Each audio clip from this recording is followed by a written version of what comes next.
नमस्कार। शब्द साची विंध्य के इस समाचार बुलेटिन में आपका स्वागत है। मैं हूं आपके साथ नियाजिया। शुरुआत करते हैं हेडलाइन से। रीवा में पैसों के मामूली विवाद में कांग्रेस नेता की चाकू घोंपकर हत्या, 3 आरोपी गिरफ्तार। रीवा में नकाबपोश बदमाशों ने युवक पर की ताबड़तोड़ फायरिंग, हालत गंभीर। मऊगंज के देव तालाब में पीएचसी का होगा उन्नयन। सतना में आईसीयू बेड न मिलने से स्ट्रेचर पर मरीज ने तोड़ा दम, परिजनों का हंगामा। सतना चित्रकूट हाईवे पर बस और ट्रक की भीषण भिड़ंत, चालक गंभीर और यात्री का हाथ टूटा। सीधी में प्लांट कर्मी की मौत पर सतना में हंगामा, 50 लाख मुआवजे की मांग। सीधी में खौलती चाय गिरने से बच्ची गंभीर रूप से झुलसी, रीवा रेफर।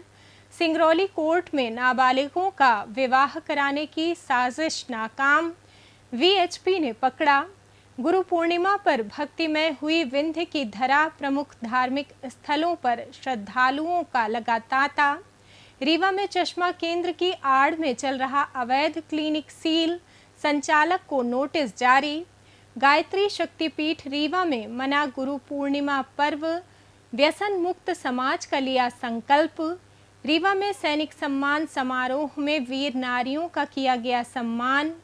और रीवा में बारिश और धूप की आंख मिचोली, मौसम विभाग ने जारी किया अलर्ट। अब खबरें विस्तार से। रीवा शहर के सिविल लाइन थाना क्षेत्र में मंगलवार रात करीब 10 बजे कांग्रेस नेता अमित कोल की चाकू मारकर निर्मम हत्या कर दी गई। दवा लेने निकले अमित का भुट्टा बेचने वाले से पैसों को लेकर मामूली विवाद हो गया था। इसके बाद भुट्टा विक्रेता ने अपने साथियों के साथ मिलकर उन पर चाकू से ताबड़तोड़ कई वार कर दिए। अस्पताल ले जाते समय अत्यधिक खून बह जाने के कारण अमित कोल की मौत हो गई। सूचना मिलते ही पुलिस ने रात भर अभियान चलाकर तीनों आरोपियों मोनू दाहिया, लकी दहिया और अंकित को गिरफ्तार कर लिया। पुलिस ने आरोपियों का वाहन और वारदात में प्रयुक्त चाकू भी बरामद कर लिया है। मृतक अमित कोल के पिता पुलिस विभाग में थाना प्रभारी हैं। इस सनसनीखेज वारदात के बाद स्थानीय कांग्रेस नेताओं ने शहर की कानून व्यवस्था पर गंभीर सवाल उठाए हैं। हाँ, कल सिविल लाइन थाना अंतर्गत एक व्यक्ति को चाकू मार के हत्या कर दी थी, जिसका नाम अमित कोल है। तो उसके संदर्भ में जब संदेहियों से और उसके प्रारंभिक कथनों से पूछताछ के बाद 3 व्यक्तियों का नाम पता चला था, जिसमें मोनू दाहिया, लकी दाहिया और अंकित। तो तीनों को पुलिस ने देर रात पतासाजी करके अपनी कस्टडी में ले लिया है और उनसे लगातार पूछताछ जारी है और जल्दी उनको न्यायालय के समक्ष प्रस्तुत कर दिया जाएगा। घटना की वजह ऐसे ही आपसी बातचीत हुई, उनके बीच में लड़ाई होने लग गई। हाँ, 1-2 के खिलाफ आपराधिक मामले पहले से दर्ज है। कांग्रेस का एक जिम्मेदार पदाधिकारी था और काफ़ी सक्रिय समर्पित पार्टी का पदाधिकारी था और उसके जाने का हम सभी को बहुत दुख है। और ये घटना जो जिले में लगातार अपराध बढ़ रहे हैं, रीवा पुलिस बिल्कुल निरंकुश हो गई है, अपराध रोकने में सक्षम नहीं है, नशा रोकने में सक्षम नहीं है और आए दिन निर्दोष इसी तरह से जो है अपराधियों के घटनाओं का शिकार हो रहे हैं। रीवा जिले के मनगवा इलाके में मंगलवार देर रात सनसनीखेज वारदात सामने आई है, जहां निजी काम से जा रहे संदीप गुप्ता नामक युवक पर बाइक सवार 2 नकाबपोश बदमाशों ने घात लगाकर अंधाधुंध फायरिंग कर दी। गोलियां लगने से संदीप गंभीर रूप से घायल हो गया। घटना के तुरंत बाद स्थानीय लोगों की मदद से उन्हें इलाज के लिए संजय गांधी अस्पताल रीवा में भर्ती कराया गया है। सूचना मिलते ही पुलिस टीम ने मौके पर पहुंचकर जांच शुरू कर दी है। हमलावरों का सुराग लगाने के लिए आसपास के सीसीटीवी फुटेज खंगाले जा रहे हैं। इस घटना के बाद से पूरे इलाके में दहशत और तनाव का माहौल है। ये सर ये कि रात में खाना खा के 10 साढ़े 10 के बीच में चबूतरे में बैठा दो अज्ञात आदमी आए और इससे पूछा गया कि हनुमंता के लिए रोड कौन सी है। तो वो रोड बताया कि सीधे निकल जाओ, रोड हनुमंता जाती है। वो लोग बस बाइक से अपने बंदूक निकाले और गोली मार के और भाग गए। मध्य प्रदेश सरकार ने मऊगंज जिले की देव तालाब विधानसभा क्षेत्र में प्राथमिक स्वास्थ्य केंद्र को उन्नत करते हुए 30 बिस्तरों वाले सामुदायिक स्वास्थ्य केंद्र के निर्माण के लिए 11.70 करोड़ रुपए की मंजूरी दी है। विधायक एवं पूर्व विधानसभा अध्यक्ष गिरीश गौतम की पहल और मुख्यमंत्री डॉक्टर मोहन यादव के सहयोग से स्वीकृत इस परियोजना से स्थानीय स्तर स्तर पर ही मरीजों को बेहतर इलाज मिल सकेगा, जिससे उन्हें गंभीर स्थिति में मऊगंज या रीवा के चक्कर नहीं काटने पड़ेंगे। इस उपलब्धि पर आभार जताते हुए विधायक गिरीश गौतम ने कहा कि क्षेत्र में स्वास्थ्य सुविधाओं को मजबूत करना उनकी पहली प्राथमिकता है और भविष्य में सड़क, शिक्षा व बुनियादी ढांचे के विकास के प्रयास लगातार जारी रहेंगे। सतना जिला अस्पताल में मंगलवार देर रात सीने में दर्द की शिकायत लेकर पहुंचे 32 वर्षीय मरीज दुर्गेश चौधरी की इलाज में देरी के चलते मौत हो गई। परिजनों का आरोप है कि गंभीर हालत के बावजूद मरीज को आईसीयू में बेड खाली न होने का हवाला देकर वार्ड में भेज दिया गया। वार्ड नंबर 6 में स्टाफ नर्स ने करीब 15 मिनट इंतजार कराया, जिससे मरीज ने स्ट्रेचर पर ही दम तोड़ दिया। मौत के बाद आक्रोशित परिजनों ने अस्पताल परिसर में जमकर हंगामा किया, जिसे मौके पर पहुंची सिटी कोतवाली पुलिस ने समझाइश देकर शांत कराया। शव को पोस्टमार्टम के लिए मोर्चरी में रखवा दिया गया है और पुलिस समेत अस्पताल प्रबंधन मामले की जांच में जुट गए हैं। सतना चित्रकूट हाईवे पर बुधवार सुबह मझगवां आरटीओ चेक पोस्ट के पास एक तेज रफ्तार यात्री बस की सामने से आ रहे ट्रक से जोरदार भिड़ंत हो गई। इस भीषण हादसे में बस का अगला हिस्सा पूरी तरह क्षतिग्रस्त हो गया, जिससे चालक स्टीयरिंग में फंसकर गंभीर रूप से घायल हो गया और एक यात्री का हाथ टूट गया, जबकि कई अन्य यात्रियों को मामूली चोटें आईं। स्थानीय लोगों और पुलिस ने तुरंत राहत कार्य शुरू कर घायलों को मझगवां सामुदायिक स्वास्थ्य केंद्र पहुंचाया। दुर्घटना के कारण हाईवे पर कुछ समय के लिए यातायात बाधित रहा, जिसे पुलिस ने वाहनों को सड़क से हटवाकर सुचारू कराया। फिलहाल पुलिस मामले की जांच कर हादसे के कारणों का पता लगा रही है।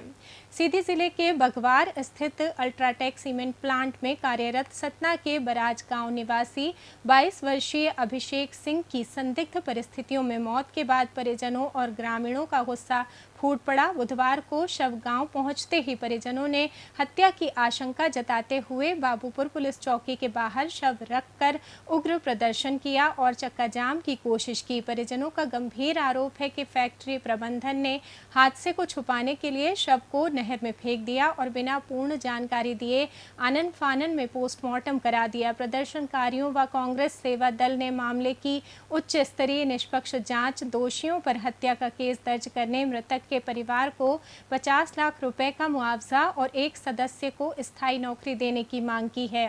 मौके पर पहुंचे प्रशासनिक अधिकारियों द्वारा प्लांट प्रबंधन से बात कर न्याय संगत कार्रवाई के आश्वासन के बाद भी परिजन अपनी मांगों पर अड़े रहे। सीधी जिले के सोनवर्षा टोल प्लाजा के पास बुधवार सुबह एक दर्दनाक हादसे में मासूम बच्ची खौलती चाय से गंभीर रूप से झुलस गई। परिजनों के अनुसार बच्ची खेलते खेलते रसोई घर में चली गई थी, जहां गर्म चाय का बर्तन हटाते समय संतुलन बिगड़ने से ये हादसा हुआ। हादसे में बच्ची के पेट और हाथ बुरी तरह झुलस गए। सूचना मिलते ही 108 एम्बुलेंस की मदद से उसे तत्काल जिला अस्पताल सीधी ले जाया गया, जहां प्राथमिक उपचार के बाद डॉक्टरों ने बच्ची की गंभीर हालत को देखते हुए उसे रीवा के संजय गांधी अस्पताल के लिए रेफर कर दिया है। सिंगरौली जिला न्यायालय परिसर में बुधवार को उस समय हंगामा मच गया जब परिजनों की जानकारी के बिना विवाह की दस्तावेजी प्रक्रिया कराने पहुंचे एक नाबालिग प्रेमी युगल को बजरंग दल और विश्व हिंदू परिषद के कार्यकर्ताओं ने पकड़ लिया। उत्तर प्रदेश के सोनभद्र की रहने वाली नाबालिग युवती और सिंगरौली के युवक को अधिवक्ता अजीम खान के चैम्बर से पकड़कर कोतवाली पुलिस के हवाले कर दिया गया। विरोध कर रहे संगठनों ने अधिवक्ता और शपथ आयुक्त की भूमिका पर सवाल उठाते हुए उनके लाइसेंस निरस्त करने व एफआईआर दर्ज करने की मांग की है। साथ ही घटना से जुड़ा दस्तावेज फाड़े जाने का वीडियो भी सामने आया है। दोनों के नाबालिग होने और मामला उत्तर प्रदेश के सोनभद्र से जुड़ा होने के कारण पुलिस ने उन्हें संबंधित यूपी पुलिस को सौंप दिया है। रीवा जिले सहित संपूर्ण विंध्य क्षेत्र में गुरु पूर्णिमा का पावन पर्व पूरे हर्षोल्लास और भक्तिभाव के साथ धूमधाम से मनाया गया। इस विशेष अवसर पर तड़के से ही विंध्य के प्रमुख धार्मिक स्थलों पर श्रद्धालुओं का तांता लगना शुरू हो गया था। रीवा के प्रसिद्ध लक्ष्मण बाग में गुरु पूजन और दर्शन के लिए भक्तों की भारी भीड़ देखने को मिली। वहीं ऐतिहासिक चिरौला नाथ मंदिर और स्थानीय साईं मंदिरों में विशेष पूजन व महाप्रसाद का आयोजन हुआ। हुआ। वहीं रामकृष्णपुरम गोडहर स्थित रामकृष्ण मठ में मंगल आरती, वेद स्तोत्र पाठ, रामकृष्ण लीला प्रसंग एवं पुष्पांजलि के कार्यक्रमों में बड़ी संख्या में भक्त शामिल हुए। रीवा के साथ साथ सतना जिले की पवित्र नगरी मैहर में मां शारदा के दर्शन और गुरु पूजन हेतु जन सैलाब उमड़ पड़ा, तो सीधी, सिंगरौली और शहडोल जिलों के आश्रमों व मंदिरों में भी शिष्यों ने अपने गुरुओं का पूजन कर आशीर्वाद लिया।